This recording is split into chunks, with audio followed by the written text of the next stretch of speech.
What the f***?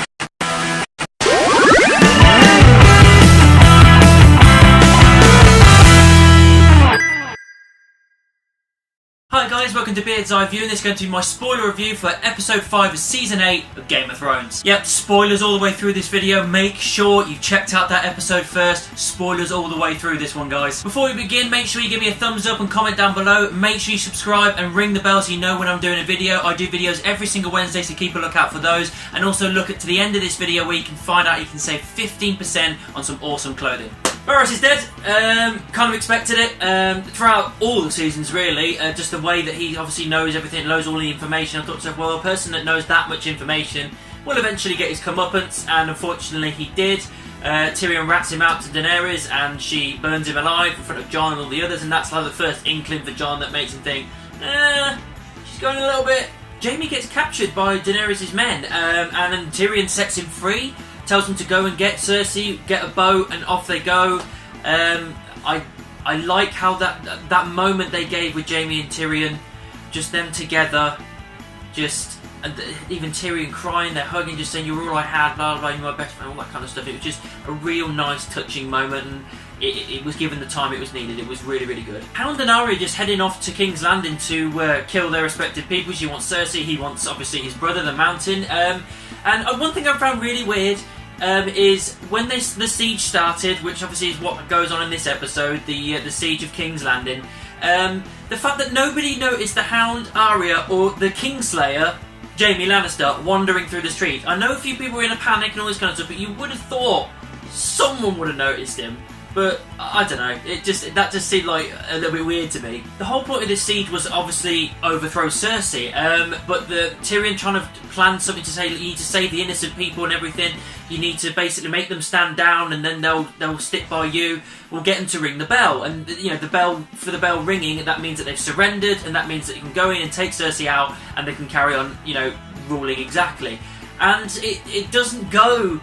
Well, I kind of had a rough idea how it was going to go in my head, but I didn't expect it to this kind of a level. Obviously, they're storming the gates. Jon, Davos, Grey Worm, all what's left of the Unsullied, and the Dothraki, and any of the Northmen, and all this kind of stuff. They're all attacking Winterfell. The dragon, it destroys the Iron Fleet, and then proceeds to start destroying the walls.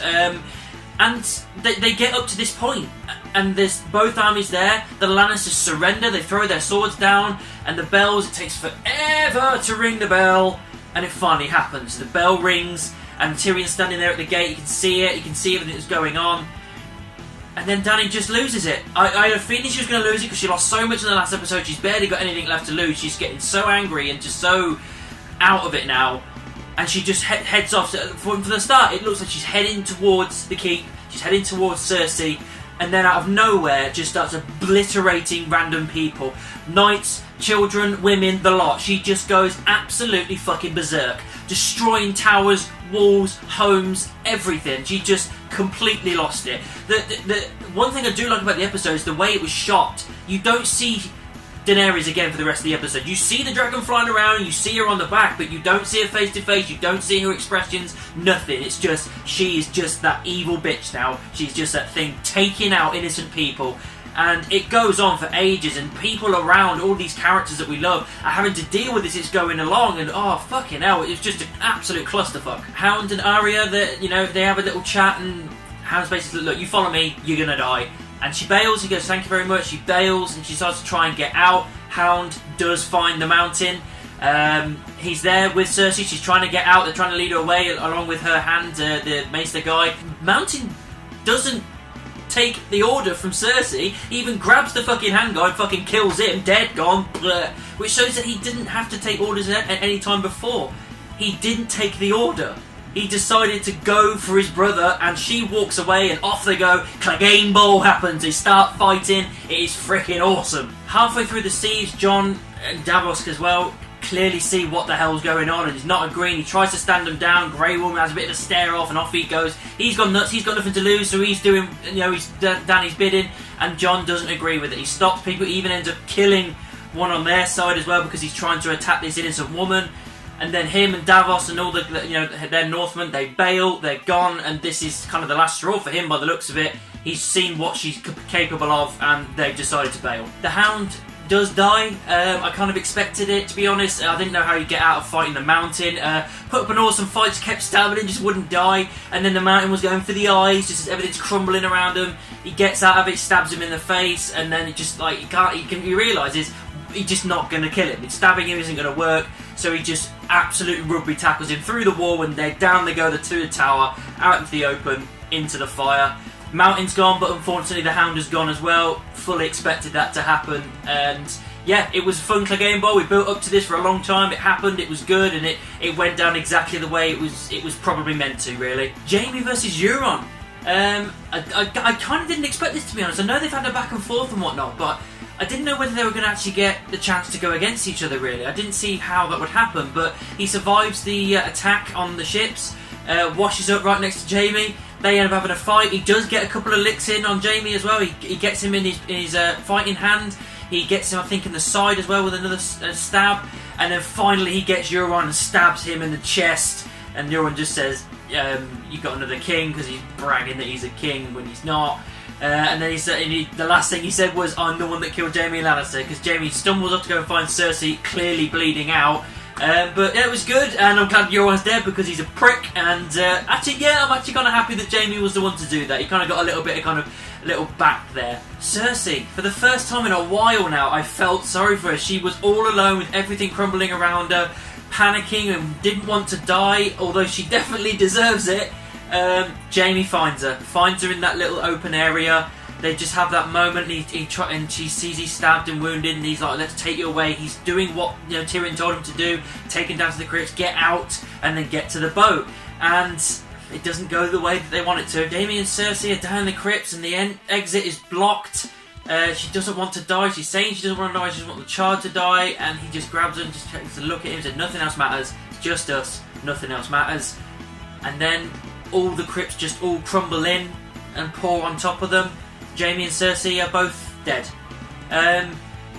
I didn't really want this to be Cersei's death. I think all of us kind of really wanted either Arya or someone, or even Jaime himself, or Tyrion, or someone to actually give her a proper comeuppance and kill her off.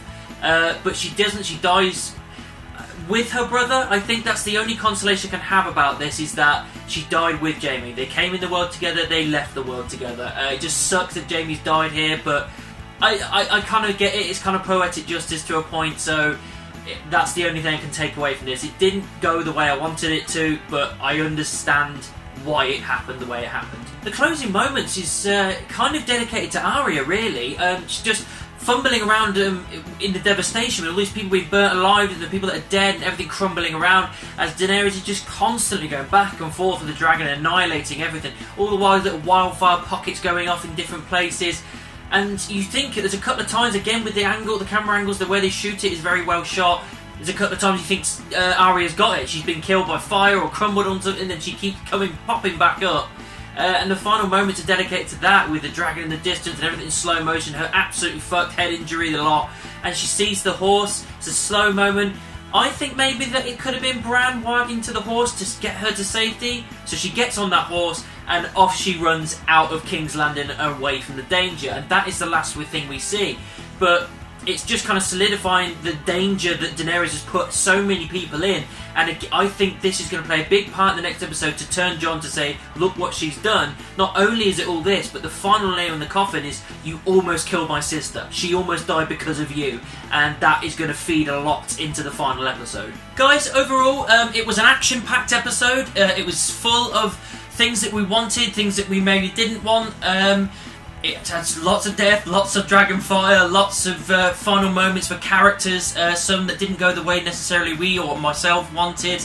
I did enjoy the episode, I really did. I was on the edge of my seat with my heart pounding every time, because that's what Game of Thrones does to you. It makes you think that at different points characters are definitely going to die. You can't trust anyone.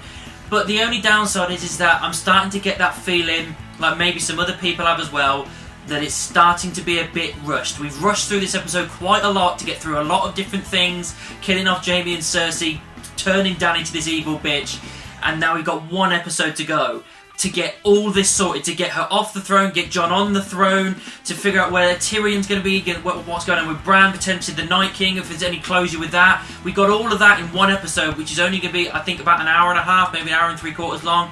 It's not really much to close out Game of Thrones, and I'm just worried that we're not going to get the final moments done the way we want them done. But you know, fingers crossed. They've done some great things before. I'm hoping that they stick the landing. That's all I'm hoping. Trying for a sponsor. This video is sponsored by The Glory Collective. Apparel, accessories and prints. Use promo code GLORYBEARD15 to get 15% off all purchases. The Glory Collective. For the Seekers. So that's my review for episode 5 of season 8 of Game of Thrones. What did you think of the episode? Let me know down in the comments. Don't forget to subscribe and ring the bell. If you want me on any social media, all of these, all links are in the description. And I'll see you soon.